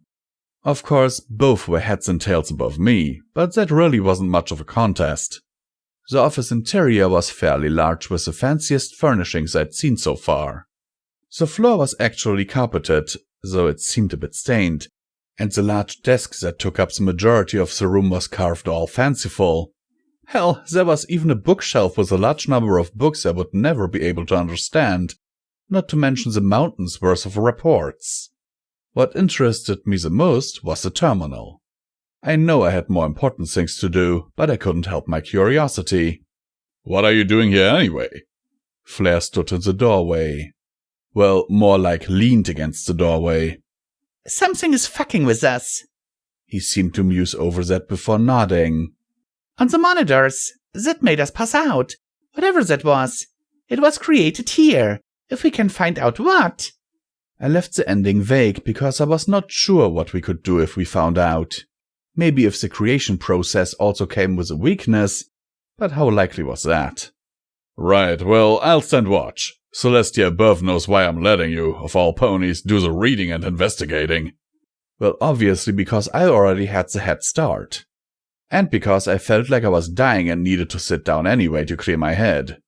So I did just that, but first I had to push the skeleton out of the way and take a seat. With a sigh, I pressed a button on the terminal keypad. I really hated how small they made all these buttons. I was passable with time, but it seemed like it'd take longer than just writing. Luckily for me, the computer wasn't even locked. The screen flashed on in the middle of an unfinished email. Walkirk, get out of Celestia's paradise now or... Well, that was useful. Mind hurrying, hired? Flair looked nervously over his shoulder towards the hall before shuffling inside and closing the door. I would get right on that. After I checked a few more emails. Most of the emails seemed to be deleted though, except for a few marked vital. After scrolling through a few, I opened a couple that seemed interesting enough. After that, I planned to look into whatever else was on the computer. Honestly, Flair should have been doing this. He was so much better with technology. The speakers in my office are wigging out. I don't give two shits about ponies thinking my office is haunted. I want it fixed. It keeps going on and off at random or repeating old messages. Just fix it. And before you ask, I know it's not only happening here, but I'm the overseer of a major project, for fuck's sake. Get your boys up here today. Overseer Maple. Flair seemed a little more nervous than usual and was pacing back and forth in front of the door. Which meant it was time for the last email I randomly picked out. Part of me wished I'd time for all of them, but what can you do? Yeah, it's a little creepy being in her office after everything that's happened, but it deserves this promotion. Bap wanted to help ponies, but she funneled a lot of money into her pet project, and she deserved what she got. Not that I know what she got. Won't lie, I got a shivers down my spine a few times today. There's just something about this place that is putting me on edge. There are rumors that Bap died in this office, and it's haunted, but I don't believe it. But I've got more important work to do than worry about ponies long gone. Thanks for the concern, though. Keep in touch. Overseer Maple. You about done there? Just a second. I flipped off the email, closed and looked at all the juicy classified information. It made sense that my password could access it. After the end of the world, they must have figured ponies trying to start anew could benefit from this sort of information. How about you throw me over the spark taser? Flair said as he backed away from the door. I think he meant the spark pulse emitter, or whatever it was called. What? A flurry of splinters cut me off. Through the door came a storm of green blasts that tore it apart and forced Flair to flip backwards through the air and take cover behind the desk beside me. More green bursts came through and slammed into the terminal. With a the computer blacked out and fell apart. Well, there went critically important research data I'd never understand anyway. Duck! Flair pulled me down as something rolled into the room. There was an ominous sound of machinery and a few boops and beeps like all good robots made. Surrender now and you will die painlessly. The voice was clearly robotic and loud, but more smooth and suave than the normal Protectrons. Protectron MK2. The voice on the speakers told me as much when I woke up the first time. If I didn't have this armor, I'd look worse than you. That wasn't funny at all. We might die here, just as an FYI. You have 10 seconds to comply. Ever so slowly I peeked out from the side of the desk to get a good look at the metal monster. It was similar in some ways to the normal Protectron. It still had the cone shape and movement patterns, but it was slightly shorter and skinnier, with thick black armor. Oh, and 2 large Gatling mews hanging on either side of its body. This was going to suck. Any ideas? I slipped back into cover. The Pegasus shook his head. Great.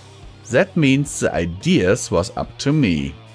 Well, you said you fought one before. Ran from one before. He corrected me. Great.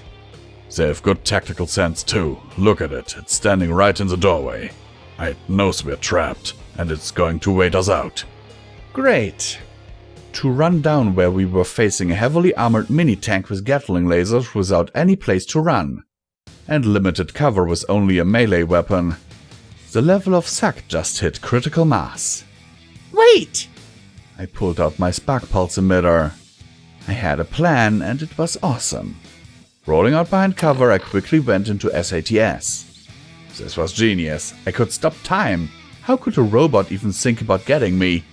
Just had to line up a few hits just to be safe and 0%.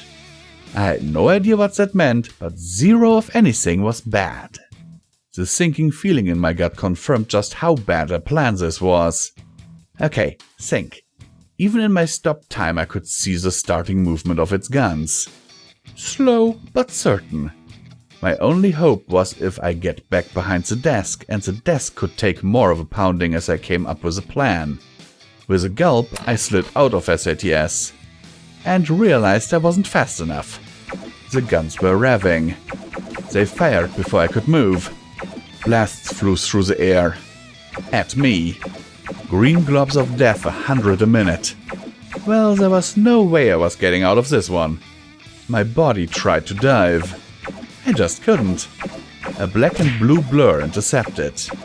Green waves of energy danced off the armor's black coating. Flair pushed me on my ass and bent over me protectively as blasts bounced off him. Each one was punctuated with a grunt. Stupid idiot! He wrapped his forelegs around me tight. Roll! The two of us rolled back towards the only cover in the room. We made it, mostly alive. Flair looked in a bad way though. Parts of armor were melted through and I could smell burning.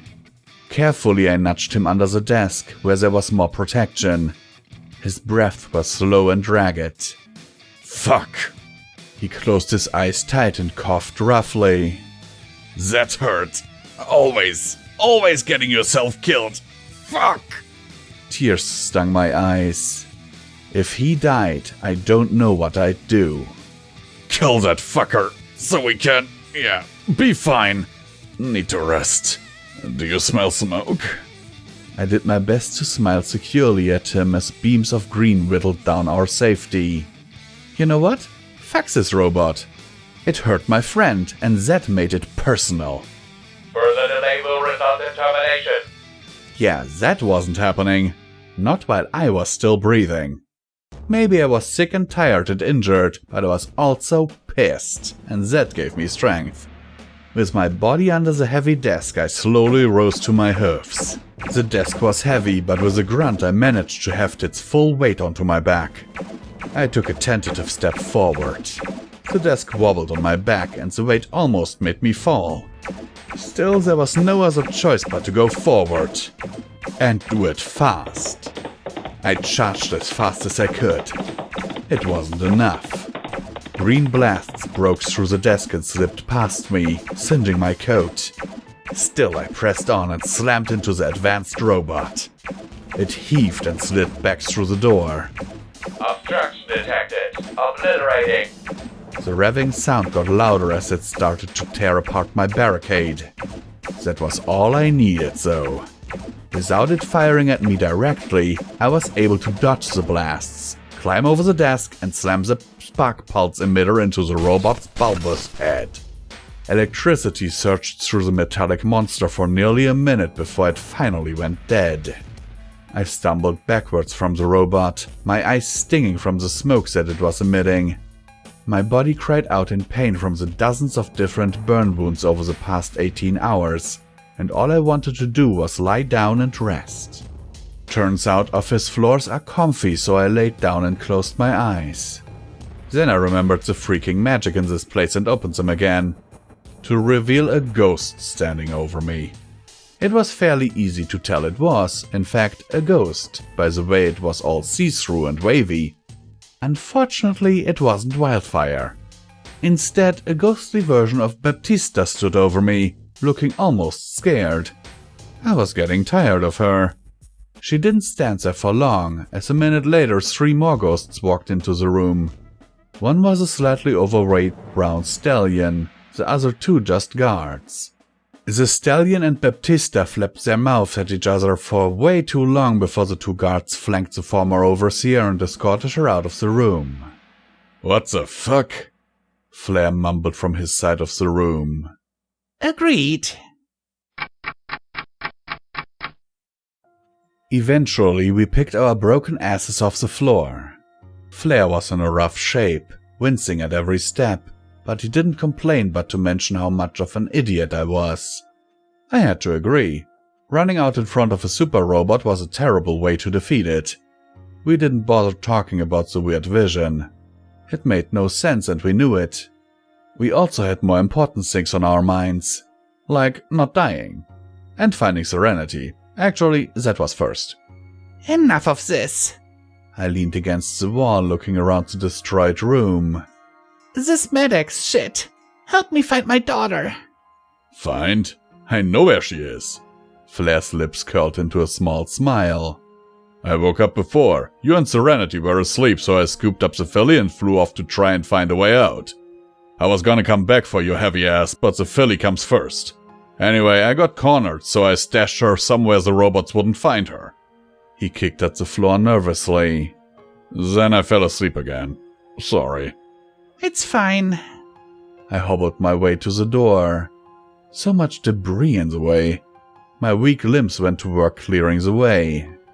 It's better. Smart to take Serenity. Thank you. Where is she? Nearby. Asleep and safe, of course. I guess we can find some medics for you after, but some pony has to carry her. And I figured you'd want to. Not that it matters now, neither of us are in any shape to carry any pony. I'll wake her up. His raised eyebrow begged the question. Same way I did for you. Kick her? No, you know what I mean. You called her your daughter. I hate you. With a kick, the rest of the desk moved out of the way. For once, I was really glad I had a cybernetic leg. Unlike my other leg, it wasn't weak or shaky. It was pretty much the only one thing holding me up. I did call her that though. Tired of games. And Wildfire had told me I should accept her. I had known it for a long time, but I was so afraid. Despite what that dream tried to tell me though, serenity was not foundation. The past was a past, and nothing I could do would change it, but I had a chance to be better for serenity.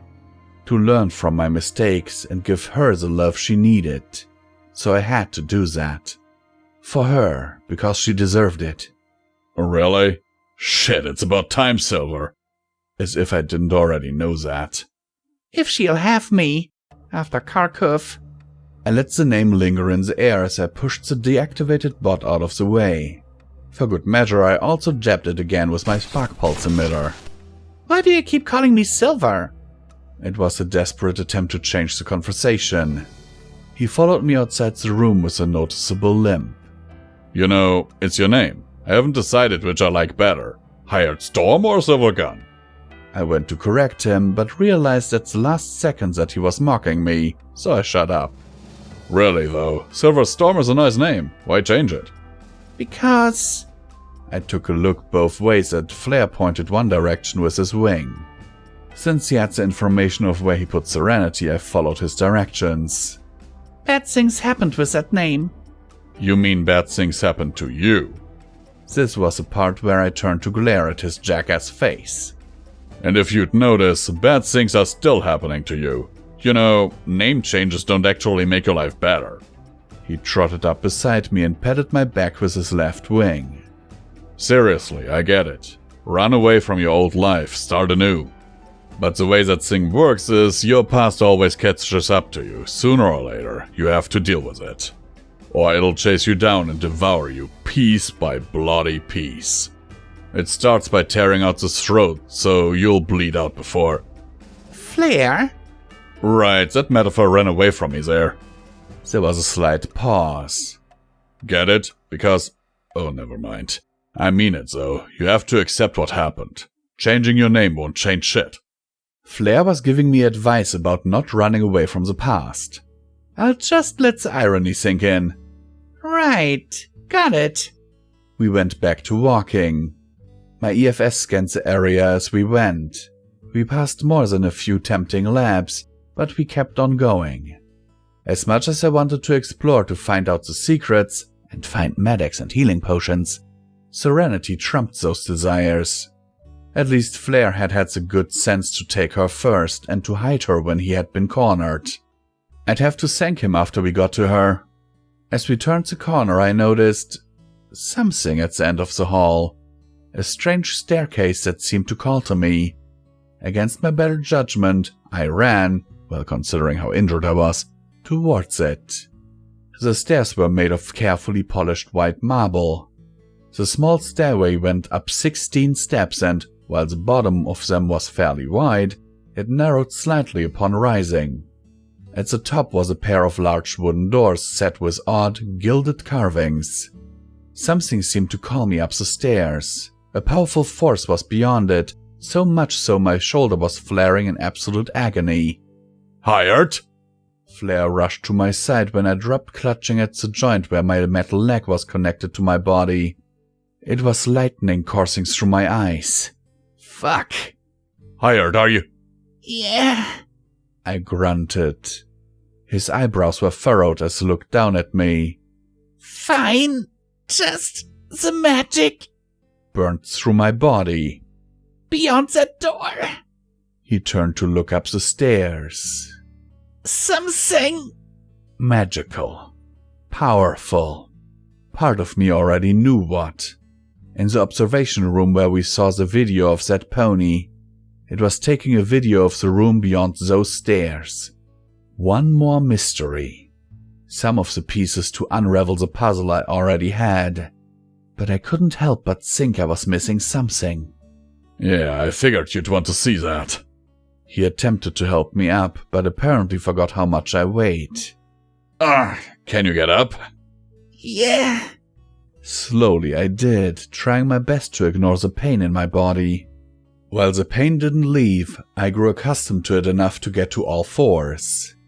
Later, where's she? You passed the room I put her in, come on. He trotted backwards until I started to follow. From my vantage point, I could see where the muse had left his armor melted and slack to his back. He didn't even complain. That stallion was tougher than I wanted to give him credit for. I followed him to a small door that I would have not noticed had he not pointed it out. When Flair opened it, I could see it was a simple, cramped storage closet I could barely squeeze into. On the shelves to either side were a large variety of cleaning and electronic supplies, and a locked ammo box for some reason. The most important thing in the closet, however, was a small pink ball in the center of the room. Serenity. You can't blame yourself, Silver. You did everything you could. Flair didn't try to stop me as I limped to her body and lay to the ground beside her.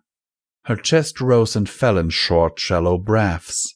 Her mane was so slick with sweat it was sticking to her face. Lowering my head, I pressed it to hers and closed my eyes. Tears stung my eyes. I missed you, Serenity. I had no idea where I was. For reasons I could not explain, I was standing on a hill, overlooking a city in a valley by a giant river. The river was so vast it seemed to stretch in every direction until it met the horizon. The city itself was in various states of disrepair, with the ruin becoming more intense the closer it got to the giant crater in the exact center of the city that actually glowed green. Squinting my eyes, I could see ponies moving in the distance, looking as small as ants. A road that looked part dirt, part pre-war materials wound from the city and towards the hill I was standing on. Beside the road was a rather large sign with writing I just couldn't make out. I really wished that my eye had a zoom function. Maybe when I got back to Thiese I could ask House for one. If I got back to Thiese. After all that had happened, it seemed the likelihood of returning was fading more and more. With a resigned sigh, I turned to try and figure out where I was. Directly behind me was a huge white house I hadn't noticed. It looked to be 3 stories high at least, and had to have been freshly built and painted. It looked like a picture of pre-war Equestria had been crudely plastered over the wasteland. Even the lawn was a pure green, even while the dirt around it was brown and lifeless as it always had been. Children's toys seemed to be scattered across the lawn, including a complete swing set. Well... My eyes scanned the house. It was big and beautiful, like nothing I had ever seen before. I made my way slowly towards the door, but I made sure to keep my eyes watchful. Having no idea where I was obviously meant I had no idea of what dangers could be lurking. By the time I reached the solid wooden door, I was almost positive there were no dangers. Everything around was wasteland, but the house and its lawn were positively idyllic. It was obviously a dream, so I didn't bother knocking, but I did try to press my ear against the door to see if I could hear anything. From inside I heard... something. It almost sounded like a song, but why would any pony be singing? Well, the only real way to answer that question was breaking and entering. The door opened silently and I was inside the house. The house was actually really creepy. The living room I entered into was painted a strange silvery gray, and all over the walls were posters of cybernetic parts laid out on great detail. The singing came more clear as I walked towards the striped white and pink couch. In front of it was a small metallic coffee table, and on that was a single picture frame. Since I was breaking in anyway, I might as well sate my curiosity. I knelt down to get a better look. The picture was of a small pink foal whose yellow mane looked to be just starting to grow in properly.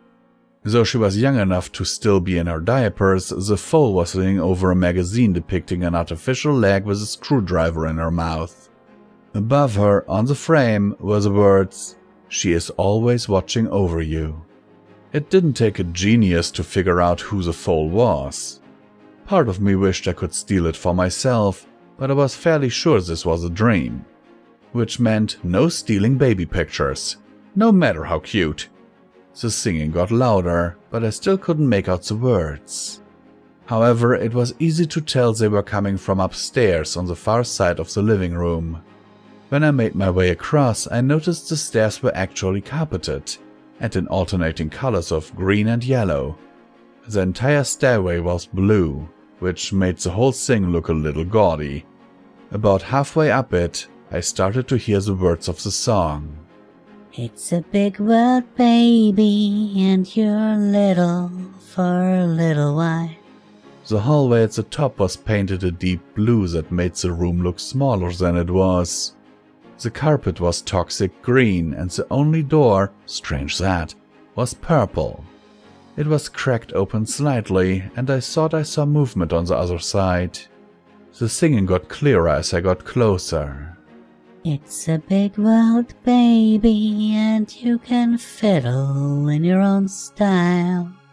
I carefully peeked into the room, hoping whoever was inside wouldn't notice me. The room was light green while the carpet was designed to look like puzzle pieces of interlocking red and orange, and it was currently covered with toys. 2 rectangular windows shone light from the outside on the 2 figures in the middle of the floor. Well, I found out who was singing. In your own style, in your own style. A tall, skinny grey pony with a long, pink and yellow mane had her forelegs around Serenity and was rocking her softly as they sang. The filly's eyes were closed blissfully, and she was either asleep or getting there. In your own style, in your own style. When the final note faded into the air, the pink filly smacked her lips together and yawned. The larger mare patted her mane softly as Serenity got into a more comfortable position. Would you like another song, sweetie? The mare's voice was soft where mine was rough and gravelly. Serenity nodded. Your favorite? Yes, Mama. Well, enough of that. The door shattered at the force of my kick. That got their attention and woke Serenity into attention. Let my daughter go! I stomped my hoof for emphasis. The skinny mare turned to me, her green eyes wide. Who are you? Get out! You aren't allowed in it! You called me your daughter! Serenity pulled herself away from the strange pony and ran over to hug my leg. I knew it! I love you, Mama! My heart fluttered and I felt really warm and happy. It didn't last long as I felt the dream start to crash around me. That was easier than I'd expected. I woke up to find a certain filly doing her damnedest to choke the life out of me with a hug. Serenity! I said, but she just squealed and hugged me harder. What happened? It took me forever to break Flair's dream. Didn't you want to stay? You looked... She shook her head and let go of me. Who cares about any of that? I have a real mama and that's all that matters. She smiled. You mean it, right? For real? You wanna be my mama? Cause if you don't, it's okay. I understand. Don't wanna force ya, but I'd be really happy because... Serenity? She zipped her mouth shut at my words. Yes, I'll be your foster mom. If you'll have me. I should have said so earlier, but after everything that happened, I just if you want me to be, I will. I do love you, you know. I'm just not smart and fuck up how to show it. She hesitated for a minute, her brow furrowed in thought. Then she hugged me again, and that was all the confirmation that I needed. Touching, Flair said after a minute. But it should wait. We're still trapped in this fucking creepy-ass place and we have no way to get out, so... He held the word way too long. Let's head out. Once we're safe, you two can be all mushy and sickly sweet. Just not around me. I don't want diabetes. At that cry, Serenity jumped up and started showering the Pegasus with kisses, each more deadly than the last. No, get it off, it burns us!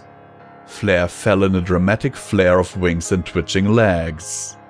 So much cute! With a final twitch, the Pegasus's head fell to the floor. The monster was vanquished once and for all, and the heroine took her rightful place standing with one hoof on his face with a look of triumph on her face.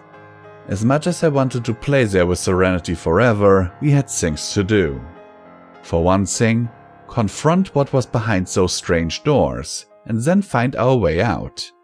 Then we had to escape the mountain, confront some steel rangers, let Subtlety, I missed her, have a nice long chat with High Stakes and my brother. Then eventually get back to Thiese, a failure, and fall asleep beside Platinum Haze. That sounded nice enough to push my very body forward. Serenity and Flare followed after me when I walked into the hall and turned my head towards the end of the hallway where the stairs were. Even from this distance I could feel an intense heat in my metallic socket. It was painful and familiar.